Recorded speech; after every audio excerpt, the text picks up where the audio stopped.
Assalamualaikum warahmatullahi wabarakatuh. Saudara-saudaraku semua yang saya cintai, khususnya pemimpin kita Syekh Zaitun dan seluruh pimpinan Wahdah Islamiyah. Hari ini kita bicara Palestina, tapi sebenarnya kita juga sekaligus reuni ya, baik dengan Ustadz Zaitun maupun juga dengan teman-teman di sini, khususnya Ustadz Jahada yang dulu satu kos dengan saya dulu.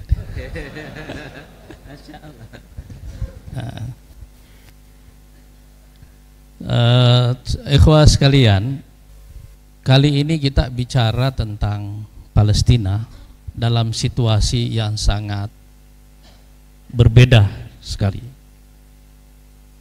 baik pada tahapan sejarah perlawanan di Palestina maupun dalam konteks regional dan globalnya. Kira-kira 30 tahun yang lalu, persis seperti tahun ini 2024, tahun 94 yang lalu, 1994, saya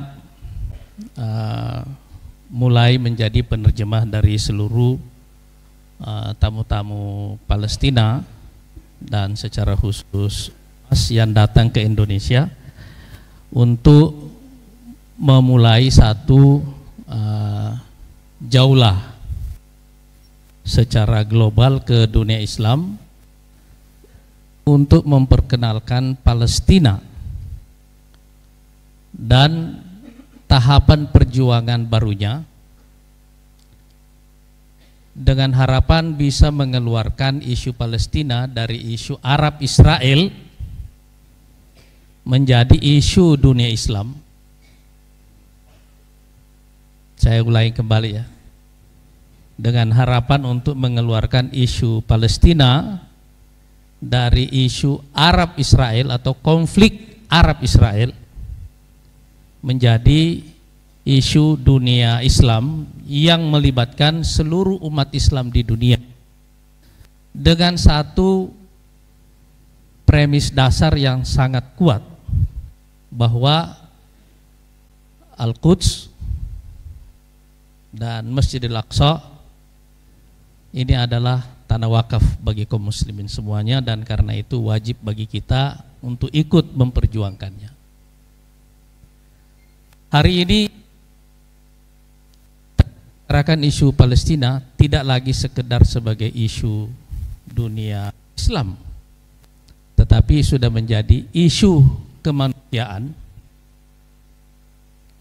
yang akan menjadi awal dari akhir sebuah entiti politik yang namanya Israel. Awal dari sebuah akhir.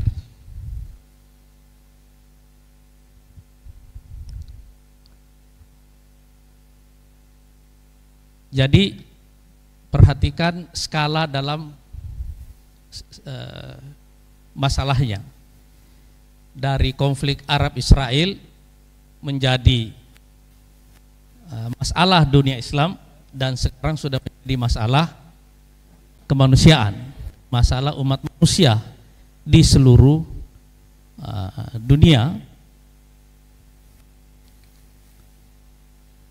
Dan karena dia masuk di dalam konteks sebagai masalah manusia, dia bertemu juga dengan amanah konstitusi kita di Indonesia. Karena kita punya pengalaman masa lalu yang sangat pahit di bawah penjajahan, di bawah rezim apartheid, karena dia juga rasialis pada waktu yang sama. Maka konstitusi kita, para pendiri bangsa kita memberikan kita amanah untuk selamanya membantu perjuangan seluruh bangsa di dunia yang punya nasib yang sama dengan kita dulu. Nah, saudara sekalian, di dalam konteks inilah saya ingin memulai tema diskusi kita pada siang hari ini, Karena ini persis 30 tahun yang lalu. Saya sendiri tahun 92 pertama kali bertemu dengan Yasser Arafat. Karena saya jadi penerjemah di KT Blok pada waktu itu. Saya sebenarnya dapat Irak gitu ya, tapi semua penerjemah ingin foto bersama dengan Yasser Arafat. Saya juga alhamdulillah dapat kesempatan foto bersama dengan beliau. Tapi sepanjang saya mengikuti, karena saya mengikuti perjuangan perlawanan di Palestina ini sejak baru muncul sebagai sebuah gerakan perlawanan, bisa kita bayangkan bagaimana terjadi satu transformasi yang luar biasa besarnya dari perlawanan sporadis yang dulu kita kenal dengan istilah intifada, yang hanya menggunakan ketapel, dan dulu tujuannya hanya satu, memecah ketakutan, memecah kebekuan. Sudah terlalu lama tidak ada perlawanan, sudah terlalu lama rasanya kita takluk, biar anak-anak yang memulai perjuangan itu. Tapi sekarang setelah 7 Oktober tahun lalu, saya ingat saya begitu Presiden Jokowi pulang dari KTT yang sama di Riyadh, saya diundang oleh beliau ke istana dan kita berdiskusi kira-kira sekitar 45 menit soal kejadian yang baru terjadi itu, baru sebulan ya. Dan saya menyampaikan kepada beliau bahwa perang ini akan berlangsung lama. Ini akan berlangsung lama.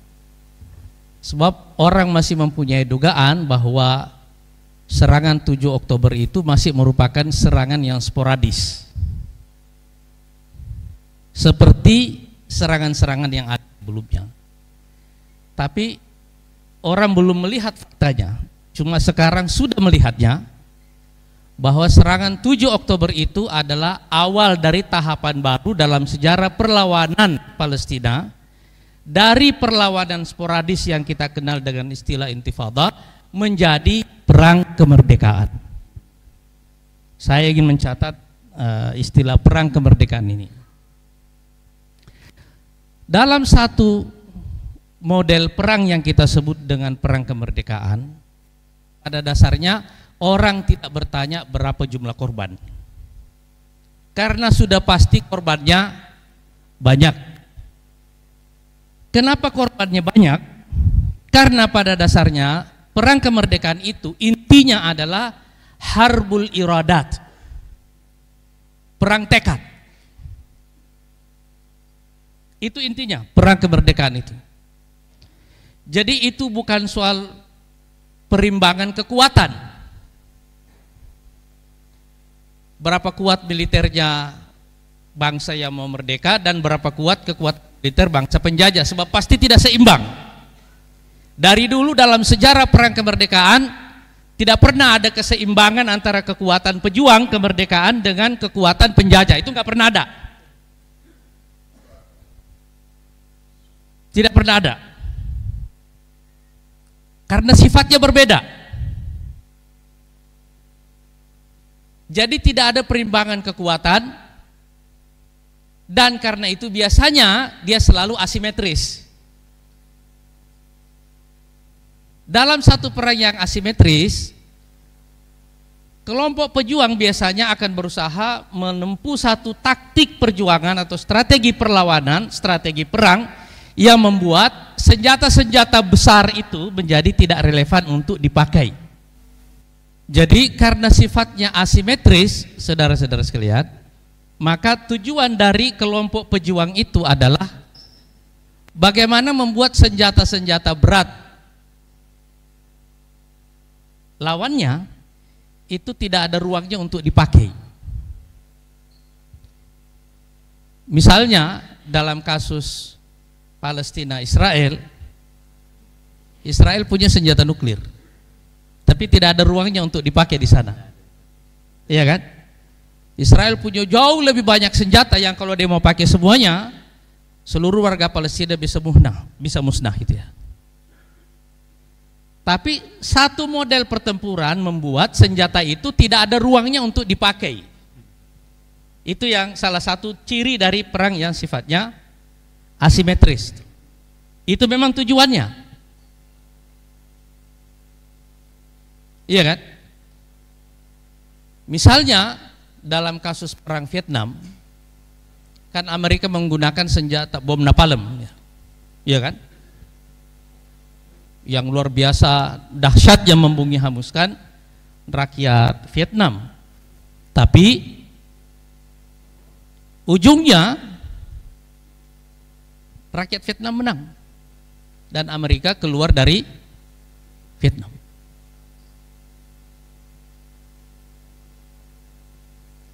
Nah, jadi dia sifatnya asimetris, yang kedua korbannya banyak, yang ketiga waktunya lama.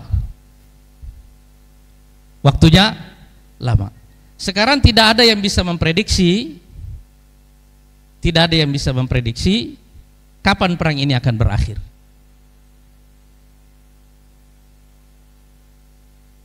Kenapa waktunya lama, saudara sekalian? Karena dia merupakan harbul iradat, dia punya frame yang lain. Dia bersifat eksistensial. Maksudnya adalah hanya ada satu solusinya, yaitu al-mu'adalah sifriyah atau zero sum game. Kalau yang satu menang, yang satu hilang.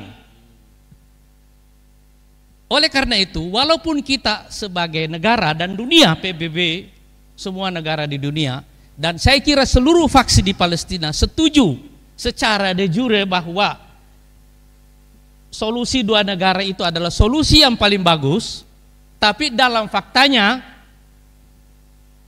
paling tidak dalam waktu yang dekat ini tidak akan terjadi.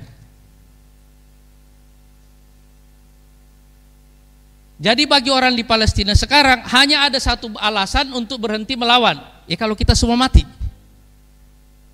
Sepanjang masih ada nyawa, kita akan terus melawan. Bagi Israel ini juga sama. Kalau kita tidak bertahan, ya kita check out. Iya kan? Saya ingat dulu tahun 2008-2009 waktu saya jadi caleg dari Dapil 1 di Sulsel. Ini kota Makassar, Goa, Takalar, Jeneponto sampai Selayar ya. Di dalam masa kampanye itu ada satu peneliti Amerika yang mengikuti saya selama hampir sepekan di sini. Dia orang Amerika, tapi turunan dari Ukraine. Ya, cuma suaminya orang Korea. Dia sedang melakukan penelitian di sini dan salah satu objek penelitiannya memang kaum Islamis. Dan salah satunya waktu itu adalah PKS. Jadi saya objek wawancaranya. Dan dia mau minta izin mengikuti perjalanan selama masa kampanye di sini. Saya ingat salah satu pertanyaannya, kita jalan, saya lupa apakah dari Selayar atau pulang dari Selayar. Di tengah ombak gitu ya. Kalau saya lagi ngantuk-ngantuk, dia selalu bertanya hal yang tidak ada urusannya dengan temanya. Salah satu pertanyaannya dia tanya saya begini. Jadi apa menurut Anda solusi bagi konflik Palestina Israel?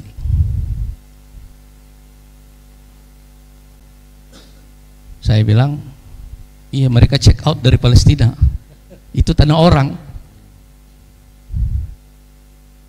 Terus dia tanya lagi, kalau mereka check out dari Palestina, terus mereka mau kemana? Saya bilang kan setiap warga negara Israel kan punya lebih dari satu paspor. Dia kan datang dari semua berbagai macam negara kan. Jadi rata-rata mereka punya 2, 3, 4 paspor. Jadi saya bilang mereka kembali dari mana mereka datang. Waktu itu orang tidak punya bayangan bahwa itu suatu waktu akan jadi solusi. Tapi sekarang itu mulai jadi bayangan. Iya kan? Nah, jadi tapi tidak ada yang bisa memprediksi secara waktu. Dan karena itu saya ingat Presiden Prabowo di Magelang waktu kita ini diajak Mukhayyam para menteri ini. 4 hari 3 malam ya. Nah, kita dikasih pakaian pasukan cadangan. Ya, orang gitu ya, tentara. Pagi-pagi jam 6 kita sudah di lapangan sampai jam 8 untuk senam. Dan beliau sepanjang hari itu ada di situ. Tiap senam memimpin acara, memberikan arahan. Di hari pertama arahannya, beliau bilang begini, Anda tahu kenapa kalian dikasih pakaian ini? Ini pakaian pasukan cadangan, namanya Komcat, komponen cadangan, Al-Jayshul Ihtiyati. Karena kita menganut sistem pertahanan yang kita sebut dengan Hankam Rata, pertahanan rakyat semesta. Kira-kira gampangnya begini, biar saya jelasin. TNI karena lahirnya dari tentara rakyat, TNI karena lahir dari tentara rakyat, itu punya asumsi begini, kalau ada serangan dari negara lain yang punya teknologi lebih canggih, kira-kira dia akan merebut kota-kota besar di Indonesia dalam waktu cepat. Dan kita akan kalah, kita akan mundur masuk ke hutan-hutan, dan setelah itu mulai melawan. Jadi mereka menganut yang namanya perang berlarut. Perang berlarut. Ini waktunya lama dan melibatkan seluruh rakyat. Jadi seluruh rakyat, setiap warga negara adalah komponen pertahanan. Itu konsepnya. Kata Pak Prabowo, tidak ada satu bangsa di dunia ini sesuai fakta-fakta yang kita temukan dalam sejarah yang menggunakan sistem pertahanan seperti ini, melainkan dia pasti menang. Dan dengan cara itulah dulu kita bisa merebut kemerdekaan kita. Dan di dunia ini ada satu bangsa yang menggunakan falsafah pertahanan seperti ini, yaitu Palestina. Jadi bangsa ini tidak akan dikalahkan. Tidak akan dikalahkan. Oleh karena itu beliau secara militer memahami bahwa dalam makna militer Israel sebenarnya sudah kalah. Dia bisa membunuh banyak rakyat sipil, tetapi dia tidak bisa mencapai tujuan militernya. Tujuan militernya itu adalah melumpuhkan pertahanan lawan. Sepanjang masih ada perlawanan terus-menerus, walaupun kecil-kecil tapi tidak pernah berhenti, itu maknanya adalah bahwa ya perang tidak selesai. Itu maknanya. Kata beliau, sekarang coba bayangkan anak-anak kecil yang melihat bapaknya dibantai, ibunya dibantai, saudara-saudaranya dibantai, kira-kira dia akan tumbuh seperti apa? Dia akan tumbuh sebagai fighter? Enggak mungkin. Dia akan tumbuh sebagai fighter gitu. Karena dia akan tumbuh sebagai fighter, maka perlawanan enggak akan pernah selesai. Terus-menerus akan ada.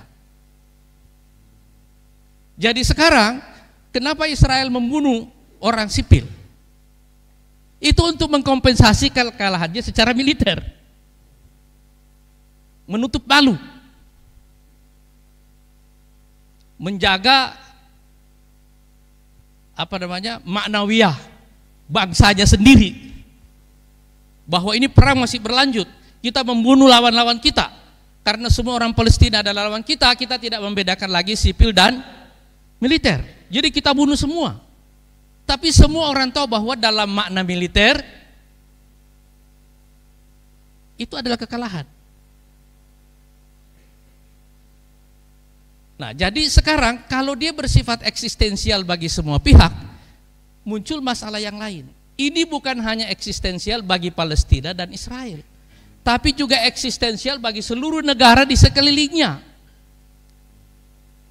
Kalau Israel menang dalam perang ini, dia akan kembali melanjutkan map peta yang dulu pernah ada dalam mimpi kaum Zionis yang disebut dengan peta Israel Raya, ya kan? Dan generasi yang ada dalam kabinet Netanyahu sekarang ini, Smotrich, Ben Gvir, ini semuanya, ini adalah generasi yang lahir setelah Israel berdiri, yang melihat bahwa mimpi nenek moyang mereka sampai sekarang belum terwujud. Dan karena itu mereka menjadi sangat ekstrim. Sebaliknya, di kubu faksi-faksi perlawanan Palestina, mau Hamas, mau Jihad Islami atau yang lainnya, juga sama. Itu generasi yang lahir setelah Palestina dijajah, yang sekarang melihat dulu bapaknya menjadi pengungsi atau kakeknya menjadi pengungsi, dan sekarang dia gak punya pilihan. Karena itu mereka juga menjadi sangat ekstrim. Sama. Jadi ini adalah benturan dua generasi. Iya kan? Dia menjadi eksistensial karena kalau Israel menang, dia akan caplok Mesir, Jordan, Syria, dan lain-lain semuanya.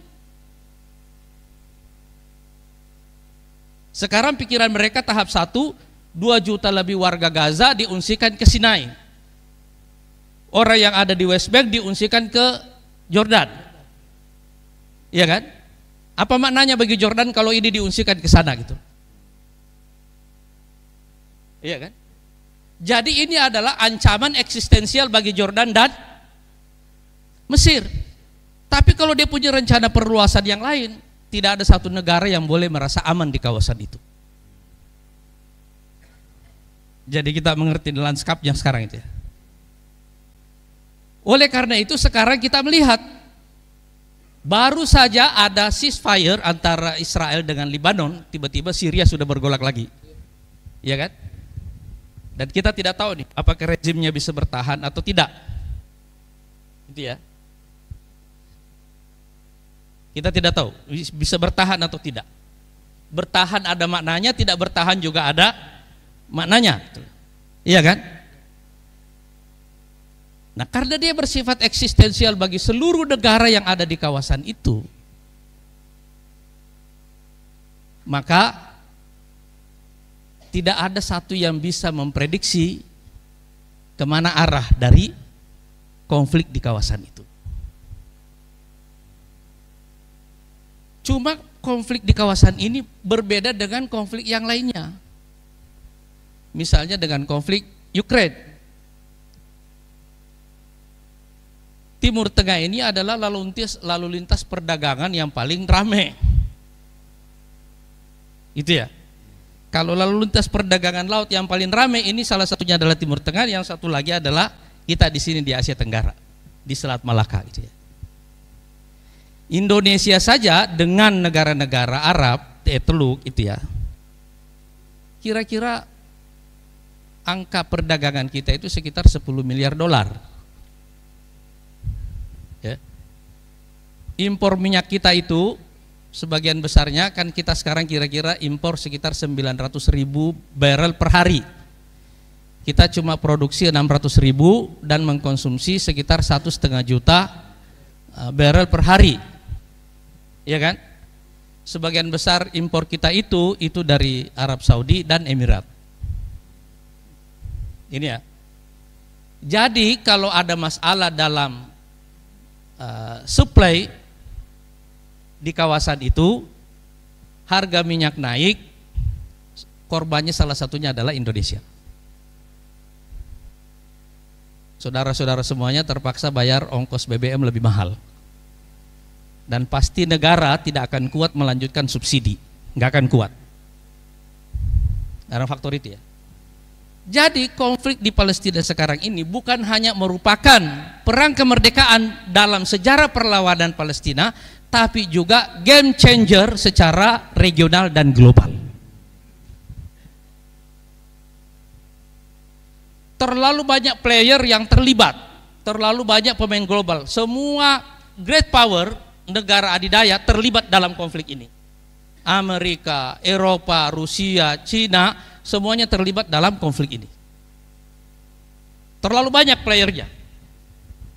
Dan susah menemukan titik temu kepentingan antara semua player itu tadi itu.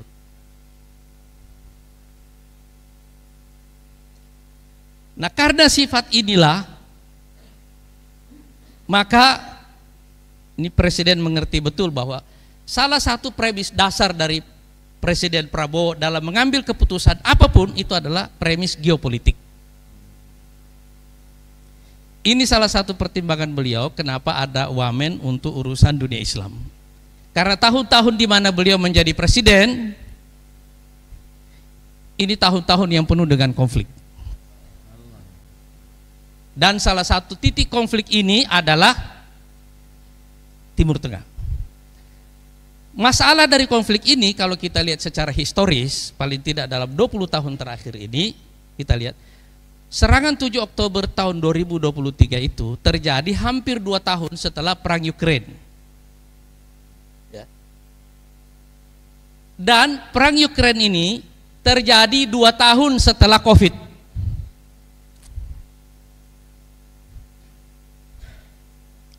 Jadi yang kita saksikan sejak COVID dari tahun 2019 sampai 2022, 2022 sampai ujung 2023 dan sampai sekarang ini adalah serial retakan-retakan besar dalam sistem global.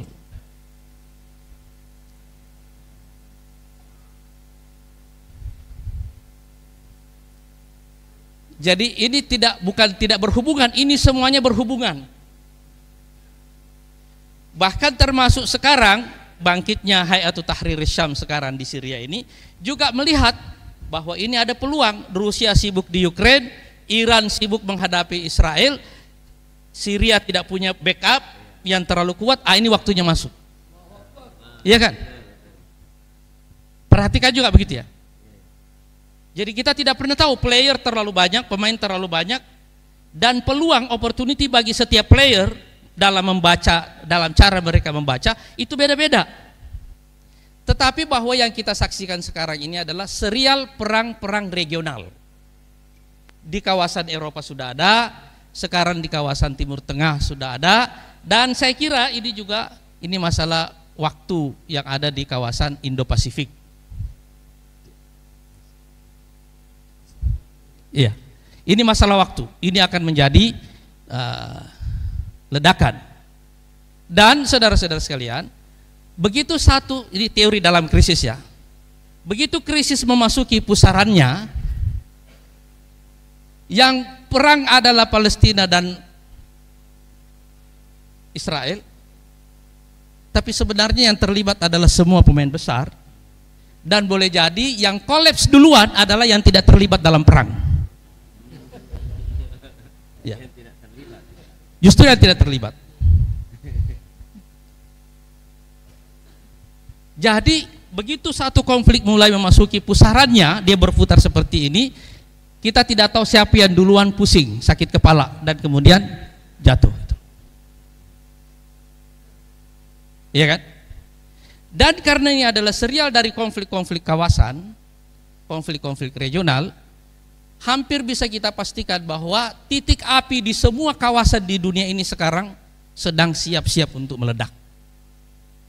Mungkin saudara semuanya tidak memperhatikan secara seksama ya.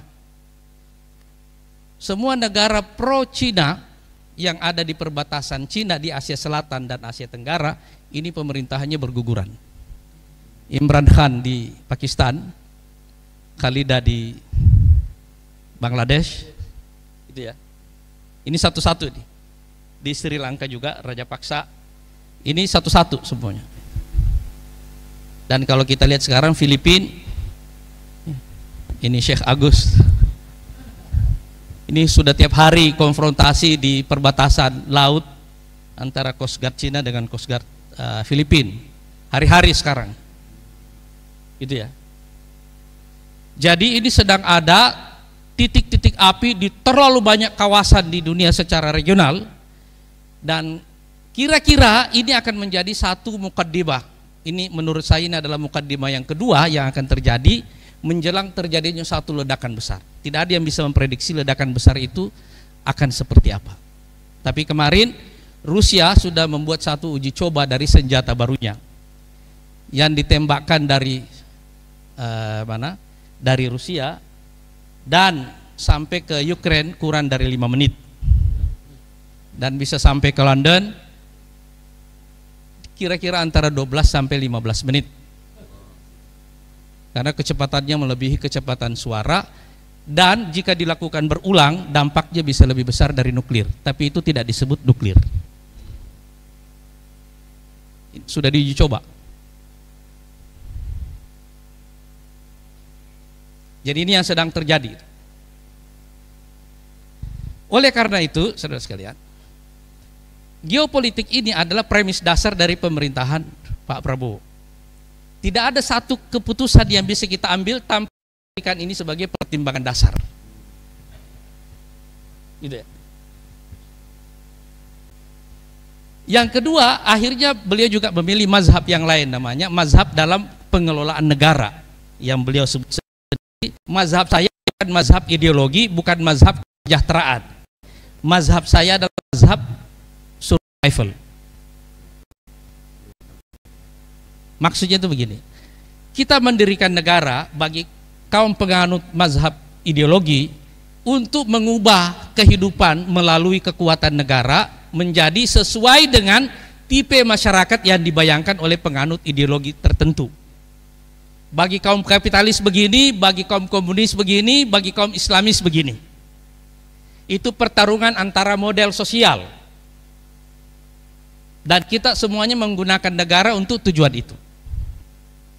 Yang kedua, ada orang berpikir bahwa negara itu netral secara ideologi, tapi punya tujuan bersama yang sama, bagaimana mensejahterakan rakyatnya. Pertanyaannya bagi kedua mazhab ini adalah, jika kita tidak bisa memaksakan satu model sosial tertentu, dan jika kita tidak bisa membuat rakyat sejahtera, terus gunanya bernegara apa? Kita bubar, ya kan? Beliau enggak. Gunanya bernegara adalah yang penting kita bisa tetap melanjutkan hidup lama, apapun hasilnya, iya kan?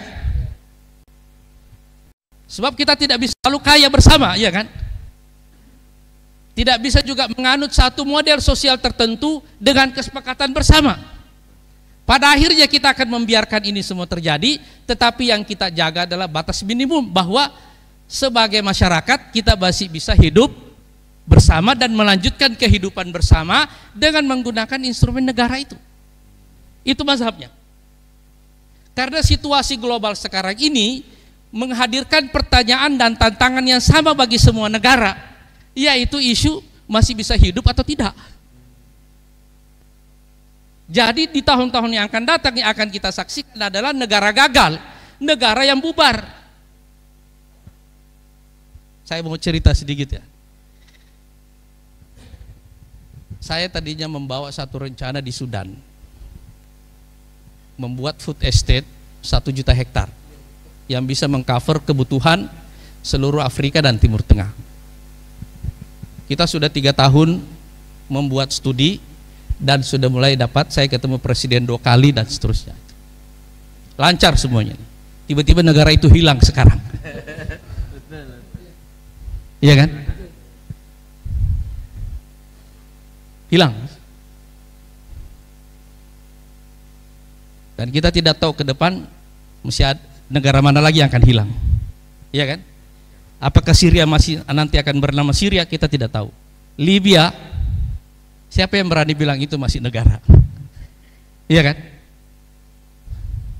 Jadi persoalan dasar bagi semua negara adalah persoalan survival. Dan kemarin kita sudah melihat Eropa akan mulai mengalami krisis politik yang jauh lebih dalam daripada yang sebelumnya. Ya kan? Karena krisis survival ini semuanya, saudara sekalian, kita juga menyaksikan satu, ada kesulitan dalam krisis yang sekarang terjadi dibanding tahun-tahun dulu, yaitu dampak dari globalisasi. Dampak globalisasi ini adalah tidak ada satu negara yang bisa memisahkan diri dari negara lain, termasuk dalam hal pemilu. Jadi tidak ada satu pilpres di satu negara yang tidak diintervensi oleh negara lain. Kemarin Elon Musk sudah mengatakan kita akan ganti Perdana Menteri Inggris yang sekarang. Dia dukung yang lain.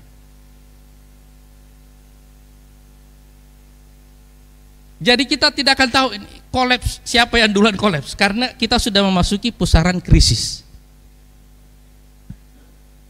Jadi tahun-tahun ini kita bicara Palestina di sini sebenarnya kita bicara tentang diri kita juga. Negara mana yang bisa survive di tengah situasi sekarang ini? Yang bertempur tampaknya Palestina dan Israel, tapi sebenarnya yang kena ini adalah semuanya. Contohnya misalnya, dari dukungan global kepada Palestina ini sekarang kaum muslim yang ada di parlemen Inggris itu ada 25 orang. Nggak pernah terjadi dalam sejarah Inggris sebelumnya. Nggak pernah terjadi. Isu pro-Palestina ini untuk pertama kalinya itu mempengaruhi pemilu di semua negara Eropa. Dan termasuk di Inggris, juga di Amerika. Di Amerika parlemen pusatnya sampai daerah itu ada sekitar 100-an orang muslimnya. Nah, jadi saudara-saudara sekalian, saya ingin menggarisbawahi, kita kembali ke judul kita di sini. Karena dia sudah memasuki tahapan perang kemerdekaan, dia akan menjadi berlarut, korbannya banyak, waktunya lama, dan tahun-tahun yang akan datang ini akan menjadi sangat penting. Nah, masalahnya itu begini, ikhwan sekalian. Ada satu faktor yang mempengaruhi ini semuanya putaran, yang kita sebut dengan teori siklus. Teori siklus. Teori siklus ini adalah teori yang dikukuhkan oleh Al-Quran persis setelah kaum muslimin kalah dalam perang Uhud. Iyamsaskum qarhun faqad massal qauma qarhun misluh wa tilkal ayyamu nudawiluha bainan nas. Jadi kebangkitan itu ada syaratnya dan ada tanda-tandanya. Keruntuhan itu juga ada sebab-sebabnya dan ada tanda-tandanya. Kira-kira persamaannya itu begini. Waktu bayi mau lahir itu ada menangisnya, ada darahnya. Iya kan? Waktu orang mau mati ada sekaratnya. Iya kan? Sama sakitnya kan? Sama sakitnya. Jadi ada pergolakan waktu kebangkitan, ada juga pergolakan waktu mau runtuh. Yang kita saksikan sekarang ini adalah pergolakan dalam dua sisi ini sekaligus. Gitu ya? Ini yang kita saksikan sekarang. Karena masing-masing kekuatan ini memasuki putarannya, memasuki siklusnya. Saya ingat dulu Syekh Ahmad Yasin ditanya, jadi kapan Palestina akan merdeka? Beliau bilang kira-kira tahun 2027. Kenapa dia menetapkan tahun? Ada sebabnya nggak ada? Dia bilang nggak ada. Itu cuma Quran aja gitu. Jadi Bani Israel itu dalam cerita Exodusnya itu kan tersesat di Gurun Sinai arba'ina sanah, 40 tahun. Jadi dari tahun 1948 sampai 1988 ini 40 tahun masa naik nih. Kata beliau Hamas itu lahir tahun kan 88. Jadi pas 40 tahunnya nanti 2028. Jadi di waktu ini naik kita sedang dibawa. Waktu kita naik ini mereka akan turun. Jadi ini masalah siklus. Kadang-kadang tanda-tanda di lapangan tidak selalu menjelaskan siklus ini secara kasat mata. Tapi kalau kita mendalami, mengikuti sesuatu secara mendalam, kita akan menemukan bahwa pada dasarnya yang kita baca itu adalah tanda-tanda dari sebuah siklus. Tanda-tanda dari sebuah siklus. Sekarang kita sedang juga membaca tanda-tanda ini. Apakah nanti persis 40, 39, 41? Itu masalah range, tidak terlalu penting pada dasarnya. Tetapi yang kita maksud di sini adalah siklusnya. Itu ya. Itu yang kita lihat sekarang. Sekarang kalau kita melihat dalam perspektif siklus dibandingkan dengan lapangan sekarang ini, tidak ada yang bisa mengatakan bahwa Palestina akan merdeka dalam waktu dekat. Ya kan? Apalagi kalau kita melihat bukan hanya rakyatnya di bumi hanguskan, infrastruktur kehidupannya dihancurkan, pimpinannya juga dibunuh, iya kan? Ada yang dibunuh di Iran, ada yang dibunuh di Beirut, ada yang dibunuh di dalam, dan seterusnya, iya kan? Bagi orang sekarang, mungkin orang berpikir, terus tanda-tanda kemerdekaannya di mana? Pertanyaan itu sama juga waktu Indonesia habis dijajah Belanda, datang Jepang tahun 1942. Tapi saya ingat satu orang penulis Muslim, Kiai Wahid Hashim, kalau salah, menyebutkan bahwa penjajahan Belanda ini adalah penjajahan seumur jagung. Jepang maksudnya, Jepang ya, penjajahan Belanda. Jadi waktu Belanda masuk itu kekejamannya lebih besar daripada waktu Jepang masuk kekejamannya lebih besar daripada Belanda. Tapi umurnya jauh lebih singkat itu. Dan tiba-tiba waktu situasi semakin pekat itu, kita semuanya merdeka sebagai bangsa. Itu sebabnya karena tanda-tanda dari sebuah siklus dan tanda-tanda lapangan tidak selalu sinkron kelihatannya, maka dalam cara orang membaca fakta-fakta lapangan, kalau kita memisahkan unsur wahyu ini, tidak kita libatkan sama sekali, biasanya kita tidak membacanya dalam banyak alat baca yang kita sebut dengan, kalau dalam teori ini, al-adawatul ma'rifiyah, instrumen pengetahuan untuk membaca satu realita. Wahyu ini adalah salah satu instrumen dalam membaca realita. Realita lapangan, perimbangan kekuatan, analisis militer dan politik dan seterusnya, itu adalah instrumen-instrumen yang kita pakai juga. Dan kadang-kadang begitu instrumen ini kita pakai semuanya, hasil akhirnya tidak sama persis dengan yang kita pikirkan. Iya kan? Kenapa? Karena terlalu banyak fakta yang lain yang instrumennya nggak ketemu untuk membacanya, nggak ketemu. Nah, jadi saudara-saudara sekalian, kira-kira inilah gambaran situasi konflik Palestina sekarang ini. Pesan yang ingin saya sampaikan adalah bahwa karena kita sebagai negara sekarang dan juga sebagai rakyat punya tekad yang sama untuk membantu kemerdekaan Palestina,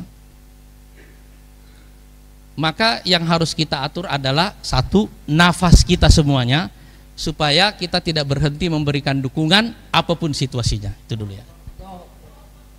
Yang kedua, kita mulai perlu mengkoordinasikan antara usaha-usaha yang dilakukan oleh masyarakat, oleh umat dan bangsa Indonesia secara keseluruhan, dan pemerintah. Kita satukan, dan kita di Kemenlu insya Allah akan mengkoordinir semua usaha bantuan ini ke Timur Tengah.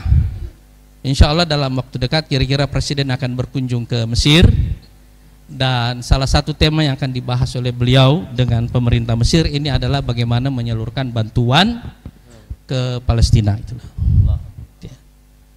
Beliau juga akan berkunjung ke beberapa negara Arab yang lainnya. Tapi di Mesir ini ada pertemuan D8. Dulu negara-negara Muslim yang besar ada 8 yang digagas dulu zamannya Erbakan, Habibie dan Mahathir dulu ya. Nah, ini sekarang dihidupkan kembali, namanya D8. Ini akan bertemu di Mesir nanti insya Allah tanggal 19, dan saya kira pasti salah satu temanya ini adalah masalah Palestina. Jadi kita akan dalam semua koridor diplomasi yang kita miliki, insya Allah kita akan menggunakan semua jalur ini untuk mendukung kemerdekaan Palestina. Begitu juga semua koridor politik dan koneksi yang kita punya untuk itu.